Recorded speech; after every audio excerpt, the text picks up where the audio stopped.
સૃષ્ટિના આદ્ય ભાગમાં સ્વામિનારાયણે બ્રહ્માજીને વાત બતાવી છે. વેદવ્યાસ પોતાની કલમે જ્યારે લખી રહ્યા છે ત્યારે પોતે સ્વયં 12મા અવતાર તરીકે પોતાનું વર્ણન કરે છે.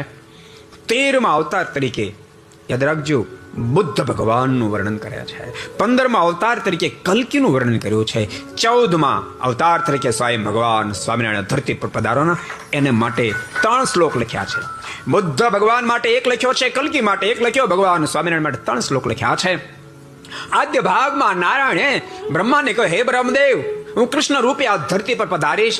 કૃષ્ણ અર્જુનના માધ્યમથી હજારો આસુરોનો સંહાર કરાવીશ. પણ એમાં તામસી પ્રકૃતિના જે છે ફરીવાર પૃથ્વી પર જ્યારે અવતારને ધારણ કરશે ત્યારે એનો સંહાર કરવાને માટે હું ધર્મ અને ભક્તિની ઘેરે કૌશલ દેશમાં દ્વિજ જ્ઞાતિમાં હું સ્વામિનારાયણ નામે પ્રાગટ્યને પામીશ અને અનંત આત્માને મારે શરણે લઈશ અને આ ધરતી પર પધારવા માટે દુર્વાસા મુનિના શાપને બદ્રિકાશ્રમમાં ગ્રહણ કરીશ. ઉદ્ધવ વગેરે દુર્વાસા મુનિના શાપથી શાપિત બન્યા ધરતી પર જ્યારે આવશે ત્યારે હું આવી અસુરનો સંહાર કરી ધર્મ ભક્તિ ઉદ્ધવ મહર્ષિ તમામને હું શાપમાંથી મુક્ત કરી ધરા પર સદ્ધર્મનું સ્થાપન કરીશ. આવો સ્પષ્ટ ઉલ્લેખ સ્કંદ પુરાણની અંદર વાસુદેવ મહાત્મા 5000 વર્ષ પૂર્વે કરવામાં આવ્યો છે.